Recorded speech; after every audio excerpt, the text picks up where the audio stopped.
اور یہ صاحب اوور آل مجھے بتائیے کہ جو نیشنل سیکیورٹی پالیسی پیش کی گئی، ایک تو یہ کہ اس پالیسی کا پیش ہونا پاکستان میں اور پھر معیشت کو اس کی بنیاد قرار دینا، اوور آل اس انیشیٹو کو آپ کیسے دیکھتے ہیں؟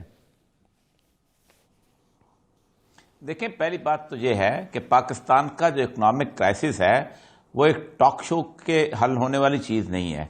88.94% of the G D P آپ کا قرضہ ہو چکا ہوا ہے۔ 121 ارب ڈالر کے مطابق ایکسٹرنل لون ہے اور 204 ارب ڈالر کے حساب سے آپ کا انٹرنل لون ہے۔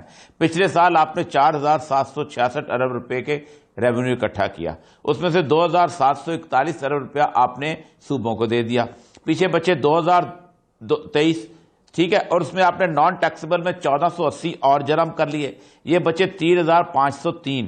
آپ نے 2749 ارب کی قسط دے دی، آپ کے پاس بچے 576 ارب روپے، 74 ارب روپے۔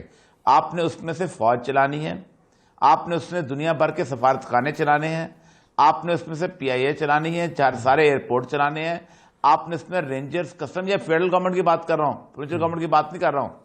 آپ مجھے بتائیے کہاں کہاں کٹ لگے گا اور کس کس جگہ کٹ لگے گا اور کہاں آپ اس کو پہلی بات تو یہ ہے کہ آپ ایک ورکیبل سجیشنز ہونی چاہیے کہ کیا کیا جا سکتا ہے۔ مسئلہ یہ ہے کہ میں تو گزشتہ 2 سال سے 3 سال سے یہ کہہ رہا ہوں کہ بھائی جان یا تو ڈیفالٹ کرو اور اس کے بعد لوگوں سے کہو کہ یہ کام کریں، اور یا اس کے بعد یہ ہے کہ جس طرح لیٹن امریکہ کے ملکوں نے کھڑے ہو کے کہا تھا ہم نہیں دیتے ٹیکس، ایرک ٹوساں یہ میرے سامنے آج بھی اس کا committee for the abolition of the illegitimate debt کا ہے، کوریا نام تھا پرائم منسٹر کا جو کہ ایکواڈور کا آ گیا تھا، اس نے کہا تھا نہیں کرتے۔ یہ برسلز کی کمیٹی وہاں پہنچی تھی، 1000 فائلیں انہوں نے دیکھی تھی، لاکھوں کانٹیکٹ ریویو کیے تھے، اور انہوں نے کہا تھا 82 to 83% جو ہے آپ کا ڈیٹ الیجیٹیمیٹ ہے، اور ڈیفینیشن کی تھی انہوں نے that which has been accrued for the benefit of the few, جو قرضہ چند لوگوں کے فائدے کے لیے جاتا ہے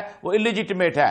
آپ کو پتہ ہے انہوں نے اپنے خود سکوک اور ان کے جو اپنے بانڈ وڈرا کیے تھے وال سٹریٹ سے، اور ساری دنیا دوڑی آئی تھی and they agreed to it کہ ہاں 80% تمہارا ہے صحیح۔ اور آپ کو پتہ ہے وہ جب انہوں نے وڈرا کیے تھے تو ان کا سائز اکانومی کا اتنا بڑھ گیا تھا کہ انہوں نے ہر طرف خرچہ کرنا شروع کر دیا تھا، اب صحت پہ، تعلیم پہ، اور دنیا ایگری کی تھی۔ مسئلہ سارا یہ ہے کہ غیرت کے معاملے ہیں، آئی ایم ایف کے سامنے کھڑا ہونا، آپ اور نیوکلیر پاور نہیں تھی جی، اس کی اسٹریٹجک امپورٹنس اس طرح کی نہیں تھی۔ مسئلہ پتہ کیا ہے، پاکستان میں کوئی کھڑا ہو کے ویسٹ کو آنکھیں دکھانے کی کوشش نہیں کرتا۔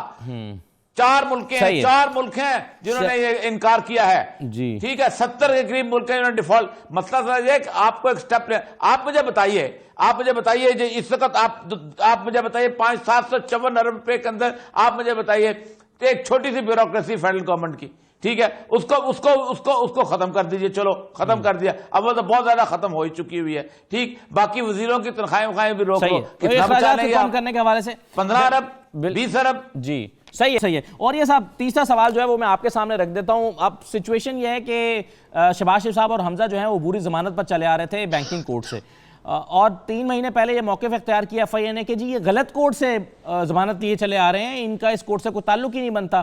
آج یہ فیصلہ ہو گیا کہ بالکل ٹھیک ہے، یہ ایف آئی اے کا موقف، یہ ان کا ہمارا دائرہ اختیار نہیں بنتا، اور ان کا کیس ایف آئی اے کو واپس بھجوا دیا گیا ہے۔ یہ 7 مہینے کے نتیجے میں یہ ہوا ہے، تو آپ اس کیس کو آگے کہاں جاتا ہوا دیکھتے ہیں؟ اور یہ صاحب دیکھیں، پاکستان کے اندر یہ جو ٹرائل ہو رہا ہے نا 2-3 سال سے، اس نے پاکستان کی تاریخ کے اندر بڑے مزے کی چیزیں پیدا کی ہیں۔ مطلب 108 کے قریب گواہ ہیں، نواز شریف صاحب کے ابھی تک 3 یا 4 ہو چکے ہوں گے، اگلے 100 سال تک وہ چلتا رہے گا۔ سب سے اہم بات یہ ہے کہ نواز شریف صاحب کے کیس پہ بڑی مزدار بات چل رہی تھی، میں ایڈ کرنا چاہوں گا، یہ جوڈیشل ہسٹری دنیا کی اس کے اندر واحد کیس ہے، مزدار قسم کا کیس۔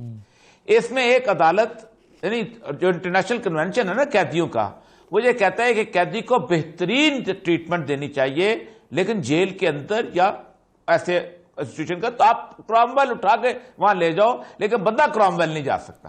یہ بڑی انٹرنیشنل کنونشن آپ اٹھا لیں جنیوا کا، باقی اس کے حساب سے لا بنتے ہیں کہ اس کا حق حاصل ہے۔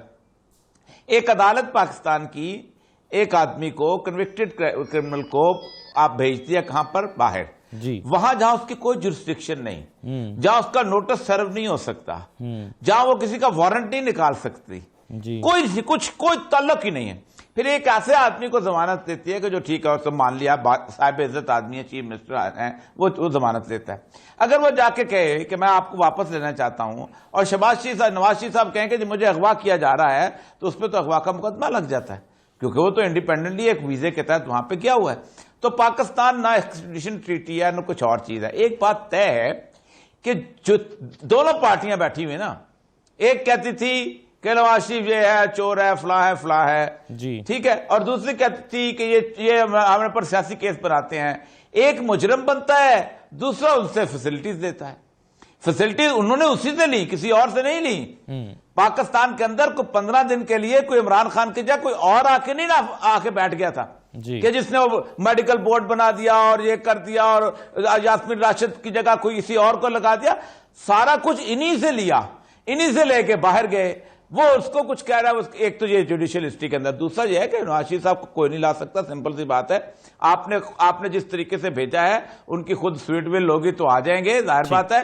ایک آدمی شاہ رخ جتوئی جو ہے وہ 8 مہینے ہسپتال میں بہترین کمرے میں اپنی کنوکشن گزارتا ہے, پورا میڈیا کہتا ہے اللہ اکبر, ایسی کی تیسی اس کی کر دیتے ہیں.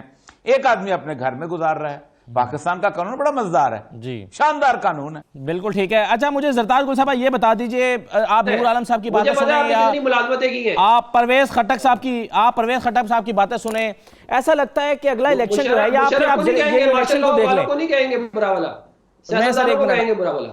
میں ایک منٹ آتا ہوں آپ کے پاس. زرتاج صاحب ایسا لگتا ہے اگلا الیکشن احتساب کے نعرے پر نہیں, پرفارمنس, مہنگائی, گیس اور بجلی کی فراہمی پر ہوگا. سر انشاءاللہ اگلا الیکشن پاکستان تحریک انصاف اپنی پرفارمنس پہ جیتے گی, اور 2023 میں ہم کلین سویپ کریں گے. ہمارے پاس پبلک سے جو ہم نے وعدے کیے تھے کہ ہم لوگ اپنی اکانومی کو بہتر کریں گے. احساس پروگرام میں 260 ارب جو ہم سالانہ دیتے ہیں, بیواؤں یتیموں کی کفالت کرتے ہیں. کلائمیٹ چینج کو ٹیکن کرنے کے لیے جو ہم نے 10 بلین ٹی سونامی کیا, پاکستان کے تمام بچوں کے لیے 1 یونیفارم سلیبس ہم لوگ لے کر آئے. ہم نے فورن پالیسی میں پاکستان کے گرین پاسپورٹ کی ہم لوگوں نے عزت کروائی ہے. پروگرام ہم لے کر آئے ہیں. ہیلتھ انشورنس میں ہم نے ہیلتھ انشورنس جو ہمارا کارڈ ہے, ویسے تو ایکس پرائم منسٹر تو اپنا علاج کروانے کے لیے 35 سال میں ایک ہاسپٹل نہیں بنا سکا, بگوڑا ہے, لیکن ہم نے نادرا کا آئی ڈی کارڈ جس کا پاکستان کا ہے, جس کو کوئی پوچھ نہیں تھا, اس کی 10 لاکھ کی ہیلتھ انشورنس ہو گئی ہے, اہمیت ہو گئی ہے. لیکن صرف فرق ڈالے گا آپ کے خیال میں, کیپی میں نہیں ڈالا. ایک سیکنڈ اسد, ایک سیکنڈ میری بات سنیں. اسد صاحب میری پلیز ایک سیکنڈ بات سنیں. میرا خیال ہے کہ اوریہ جان کی بات کو اس لیے آپ نہیں کر سکتے. ذرا میری بات سنیں کہ یہ جو بات ہے, اور ممالک کے پاس یہ ونگ موجود ہے لیکن ہمارے پاس نہیں تھا, اور اس کے کچھ حصے ڈاکومنٹ جو ہیں پبلک بھی کیے جائیں گے, اور اب بہت ساری چیزیں آپ کے سامنے بھی آنا شروع ہوئی ہیں. دیکھیے پرائم منسٹر عمران خان کا کیا سٹان ہے, ظاہر بات ہے اس کا نیکسٹ جو پیراگراف ہے یا جو پرائم منسٹر نے آگے کیا بات کی ہوگی مجھے اس کا نہیں پتا, کیونکہ میں بیسکلی ٹریول کر رہی تھی. میں کل جب ہم نے تاریخی قانون سازی کل اس میں کی ہے, 12 بجے تک جو ہے وہ پارلیمنٹ چلتا رہا ہے, 60 کے قریب ہم لوگوں نے اپنے بل جو ہے وہ پاس کروائے ہیں. ٹریول کر کے میں ہر جمعہ اتوار اپنے وضاحت جو کی ہے نا زرتاج صاحب, اگر آپ نہیں سن پائیں تو انہوں نے کہا ہے کہ جب ہمیں IMF کے پاس جاتے ہیں اس کی شرائط ماننا پڑتی ہیں, عوام کے اوپر بوجھ ڈالنا پڑتا ہے, عوام کے اوپر جب ہم بوجھ ڈالتے ہیں تو اس سے جو ملک میں صورتحال پیدا ہوتی ہے اس سے سیکیورٹی کمپرومائز ہوتی ہے. اس طرح کی بات انہوں نے اپنی گفتگو میں کی ہے, جو مقدمہ پیش کرنے کی کوشش کی.